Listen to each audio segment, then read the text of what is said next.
कार्यक्रम के पुण्यार्जक हैं श्री संजय जैन, श्रीमती ममता जैन, ग्रेटर कैलाश दिल्ली, श्रीमती अलका जैन, सौरभ जैन, परिवार न्यू रोहतक रोड दिल्ली, श्री कमल जैन, श्रीमती ममता जैन, परिवार पालम गांव दिल्ली, श्रीमती कमला देवी जैन, विजेंद्र जैन, मधुबाला जैन, डॉक्टर संजीव निशा जैन, चितरंजन पार्क दिल्ली, श्री योगेश जैन दिल्ली। बंधुओं, आप सभी गुरुदेव आचार्य सिद्धांत सागर जी महाराज के मंगलमयी कल्याणकारी प्रवचनों को सुन रहे हैं। गुरुदेव आचार्य सिद्धांत सागर जी महाराज का जन्म 1 अप्रैल 1967 को पटेरा मध्य प्रदेश में हुआ। 24 अक्टूबर 1987 उदयपुर राजस्थान में आचार्य श्री श्रीमती सागर जी महाराज तपस्वी सम्राट के नाम से जो विख्यात थे, उनसे मुनीक्षा धारण करी। रक्षाबंधन 1993 में ब्यावर राजस्थान में आपको आचार्य पद पर आसीन किया गया और अभी तक आपके द्वारा लगभग 120 दीक्षाएं प्रदान की जा चुकी हैं और जो साधु लगातार धर्म आचरण कर रहे हैं और मोक्ष का मार्ग जन जन का प्रशस्त कर रहे हैं, तो आप सभी अपने जीवन का सौभाग्य बढ़ाएं और गुरुदेव के सिद्धांत रूपी वचनों को सुने और जीवन कल्याण करें। यही आप सभी के लिए मेरी मंगल भावना। शास्त्रों में श्रावक उसे कहा है जो सुनने की कला में दक्ष होता है। श्रवणंती इति श्रावकः, जो सुनने की कला में दक्ष होता है।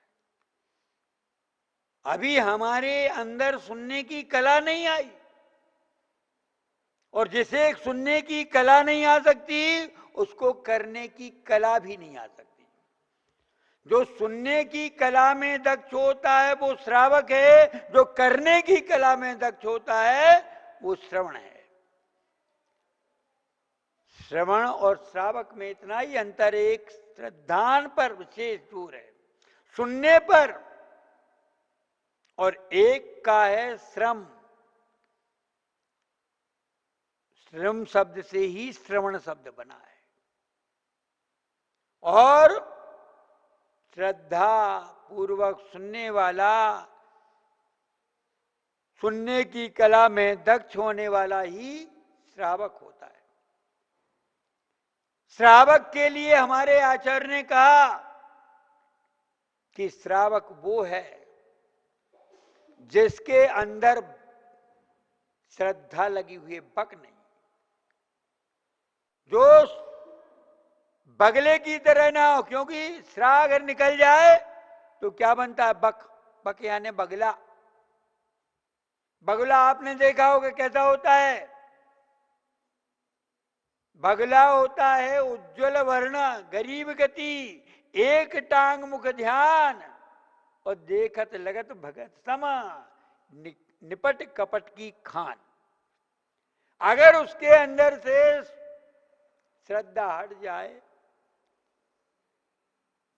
उस सुनने की कला में दक्ष ना हो, तो वो बगला रहेगा। और बगला का काम क्या होता है? दूसरे को ठगने का। दिखने में उज्जवल होता है लेकिन अंदर मलिनता होती है।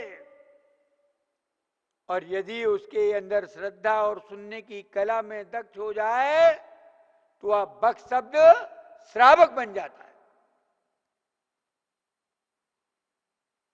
जहां श्रावक शब्द आ जाता है वहां पर श्रद्धा, विवेक और क्रिया भी हो जाती है। क्योंकि श्रद्धा पूर्वक, विवेक पूर्वक जो क्रिया करता है वह है श्रावक। क्रिया तो करता है, और अगर श्रद्धा पूर्वक ना करे, विवेक पूर्वक ना करे, तो श्रावक कहलाए। और क्रिया में पूरा पूरा सक्षम हो जाए, करने की दक्षता आ जाए, तो श्रवण न बन जाए। क्रिया तो करेगा लेकिन वह श्रद्धा और विवेक पूर्वक करेगा। यह अभ्यास रूप में होगा, और जैसे ही कार्य रूप में, कला रूप में परिणत हो जाएगा, क्योंकि सबकी कला होती है। बोलना अलग बात है और बोलने की कला होना अलग बात है। करना अलग बात है और करने की कला होना अलग बात है। सुनना अलग बात है, लेकिन सुनने की कला होना ये अलग बात है। कला में दक्षता आती है, कला में विवेक बुद्धि सब कुछ आ जाता है। जहां कला है वहां पर किसी तरह का कलमश नहीं है, और जहां कला नहीं है तो अंदर अंदर कलमश आती है। बोलना जानता नहीं है, बोलने की कला नहीं आती है, तो अगर माइक लगा दो तो बहुत बोलता है, बहुत बोलता है ये आदमी, लेकिन थोड़ा माइक लगा देना उसके सामने, बोलता तो है लेकिन बोलने की कला उसे नहीं आती, इसलिए कलमशता छा जाती है, पसीना छूटने लग जाता है, यहां वहां क्या बोले घबराहट आ जाती है, हाड़ियां ऊंचे नीचे होने लग जाता है, श्वासें थमने लग जाती हैं, बड़ी बड़ी श्वासें लेने लगता है। ये सब क्या है? सुनने की कला में दक्ष नहीं है, क्या बोलने की कला में दक्ष नहीं, इसलिए ऐसा होता है। तो ऐसे ही अगर श्रावक सुनने की कला में दक्ष नहीं हुआ और श्रावक बन के बैठ गया तो वो ये लगेगा तो बड़ा भक्त है, बगला बन के बैठा है, तो वो क्या होगा फिर? यहां तो दिखेगा भगत है, लेकिन अंदर अंदर उसका कैसा चलेगा? या तो सरौता चलेगा, श्रोता बन के बैठा तो सरौता काम का करेगा, या फिर सोता क्या होगा? या तो फिर वो सोता रहेगा, बैठा हुआ सुन रहा है, सुनने की कला में जो दक्ष नहीं है तो वो या तो सोता बनेगा, बस ऐसा सोता बन जाएगा, और एक होता सरौता। अरे महाराज ऐसा क्यों बोल रहे हैं, ऐसा काय कह रहे हैं, ऐसा नहीं कहना चाहिए, ऐसा है, वो काटता रहेगा बातों को, वो सरौता होता ना, सरौता जैसे सुपारी काटता ना सरौता, ऐसे ही वो बातों को जो महाराज बोल रहे वो सरौता बन के बैठा रहेगा। और यदि सुनने की कला में दक्ष बना तो वो श्रोता बन के बैठेगा। श्रोता जानते सुनने की कला में दक्ष है, जो सुना रहे हैं हमारे कल्याण का है, इसमें तो मेरा हित है, ये बात हमारे लिए कह रहे हैं, हमारे उद्देश्य से कह रहे हैं, हमारे भले के लिए कह रहे हैं, क्योंकि सुनने की कला है। तो वो जो काम का है वो सुन लेगा, और जो नहीं है काम का वो छोड़ देगा, कला है उसके पास। जैसे हंस के पास कला होती है, तो दूध और पानी मिला करके रख दो, क्या करेगा हंस? दूध को ग्रहण कर लेगा, पानी छोड़ देगा, तो वो उसकी कला है हंस की। ऐसे ही श्रोता वह है जो सुनने की कला में दक्ष है, तो जो सुनाया गया उसमें जो काम का हितकारी है, आत्मा का कल्याण करने वाला है, उन वाक्यों को, उन शब्दों को, उन युक्तियों को, उन सुक्तियों को आत्मसात करता जाएगा, और जो उसके लिए हितकारी नहीं है उन शब्दों को फेंक देगा, छोड़ देगा। आपने देखा होगा गिफ्ट मिलती, किसी ने गिफ्ट दी तो गिफ्ट में क्या आता है? सब चीज काम की आती।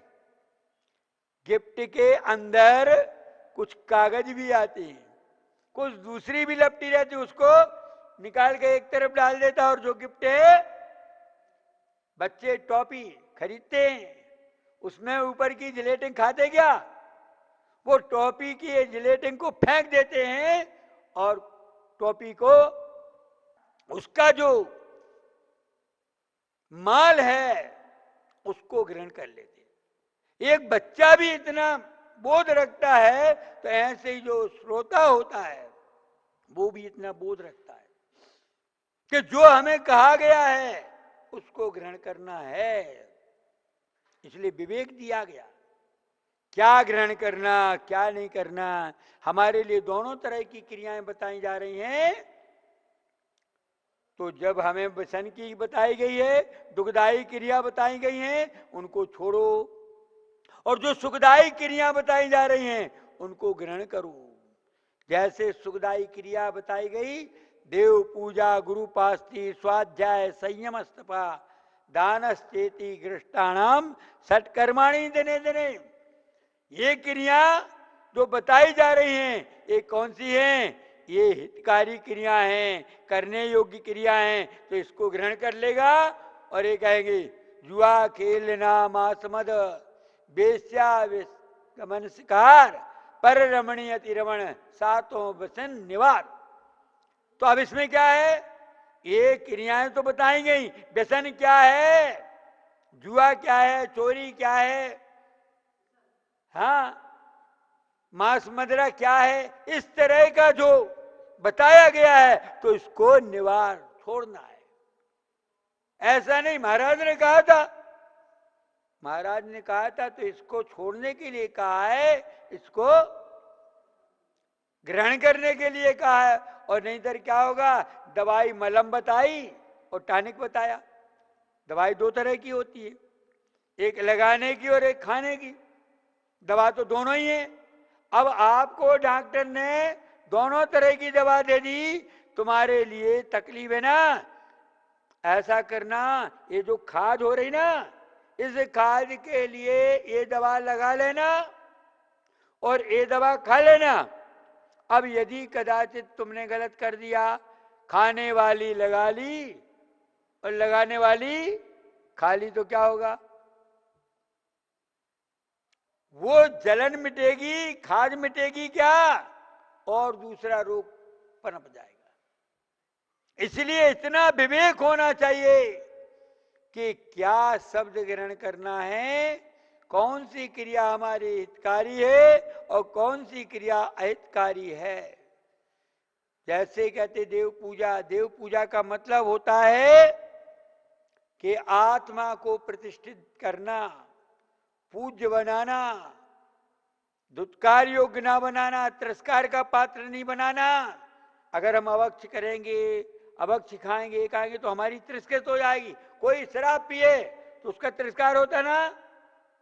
तो देव पूजा यही है कि अपनी आत्मा को पूज्य बनाएं, तिरस्कार के अपमान का करने, आदर नहीं बनाए। लोग कहें वाह बहुत बढ़िया, ऐसे आचरण से इसको जोड़ो। गुरु पास्ती का मतलब है गुरु के समीप उपस्थिति, यानी गुरु के समीप रहना, यानी गुणों के निकट रहना, दुर्गुणों से दूर रहना। हमारा गुरु पास्ती से मतलब है कि सद्गुणों के साथ रहना, गुणों के साथ रहना, दुर्गुणों से दूर रहना। देव पूजा से मतलब है कि अपनी आत्मा को आदर के योग्य बनाना, आत्मा का अनादर हो ऐसी क्रिया नहीं करना। स्वाध्याय, अपना निरीक्षण करते रहो, अपने अंदर की गंदगी झाड़ते रहो। स्वाध्याय का मतलब स्व का अध्ययन करते रहो कि कहीं कोई दूषण तो नहीं आ गया, कहीं इस क्रिया में कोई गलत बात तो नहीं आ गई। संयम, और संयम रखो, सीमित रखो, अपनी इच्छाओं को सीमित रखो, सारे कार्य को। कहीं तुम भावावेश में आकर के कोई गलत कदम ना उठा लो, ये संयमित रहो। तब इच्छाओं का निरोध करो। जो इच्छाएं निरंतर अनंत इच्छाएं हैं, एक इच्छा नहीं, अनंत अनंत इच्छाएं, एक से एक इच्छाएं, आकाश समान अनंता इच्छाएं इतनी हैं। उन इच्छाओं को नियंत्रण करो, इसी का नाम तप है। दान, अपने को जो उपलब्ध हुआ है उसमें से दूसरे के सहयोग में भी लगाओ। दान का मतलब यह होता है स्वस्याति सर्गो दानम, स्व के द्वारा अर्जित, स्व को प्राप्त पदार्थ में से दूसरों के उपकार के लिए कुछ दो, छोड़ो। यदि ये काम करते हो तो आपका वास्तविक श्रावकपना दरसता है। आप जंगल में भी हो तो श्रावकपना है, घर में हो तो श्रावकपना है, दुकान में बैठो तो श्रावकपना है। और नहीं तो फिर तो ये हो जाएगा कि जब भगवान के पास आओगे तो तुम श्रावक कहलाओगे, और मंडी में चले जाओगे तो मंदिर में श्रावक होगा और मंडी में फिर श्रावक नहीं होगा। नहीं। और यदि अपने आत्मा को आदर का पात्र बना लिया तो ये देव पूजा हो गई। तुम कहीं पर भी रहो, गुणों की उपासना, गुणों की पास्ती, समीप, गुणों के समीप रहना, गुणों के धारी बने रहना, तो आप कहीं भी रहो वहां पर गुरु पास्ती हो गई। अपना निरीक्षण करते रहो, कोई दोष तो नहीं आ गए, किसी तरह का दुर्गुण तो नहीं पैदा हो गया, तो ये स्वाध्याय हो गए। कहीं भी रहो, और नहीं तो फिर शास्त्र सामने होगा तभी स्वाध्याय, बाकी नहीं। और अपनी इंद्रियों को सीमित करो, अपनी इच्छाओं को सीमित रख दो, अथवा इसका निरोध कर दो, इच्छाओं को कंट्रोल में रखो। यही है संयम और यही है तप। और दान में जो प्राप्त है सबके कल्याण में, सबके सेवा में। आप व्यापार कर रहे तो सेवा भाव के साथ करिए, आप नौकरी कर रहे सेवा भाव के साथ करिए, आप जो भी कार्य कर रहे हो उसमें सेवा का भाव हो तो उस समय दान कहलाता है।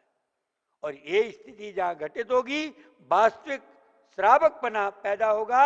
और अन्यथा फिर तो मंदिर में आओगे तो बस जय जय नाथ परम गुरु होए, और जैसे मंदिर के बाहर हुए फिर क्या हो जाएगा, फिर तो जो जो देखा सो दे दे हुए हैं।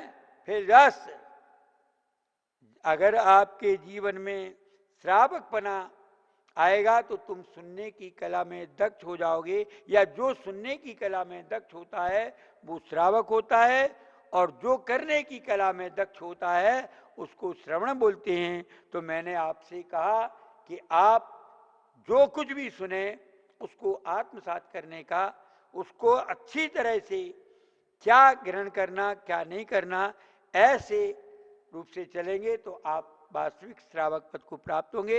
बोली भगवान महावीर स्वामी। विक्रम के पुण्यार्जक हैं श्री संजय जैन, श्रीमती ममता जैन, ग्रेटर कैलाश दिल्ली, श्रीमती अलका जैन, सौरभ जैन परिवार, न्यू रोहतक रोड दिल्ली, श्री कमल जैन, श्रीमती ममता जैन परिवार, पालम गांव दिल्ली, श्रीमती कमला देवी जैन, विजेंद्र जैन, मधुबाला जैन, डॉक्टर संजीव निशा जैन, चितरंजन पार्क दिल्ली, श्री योगेश जैन दिल्ली।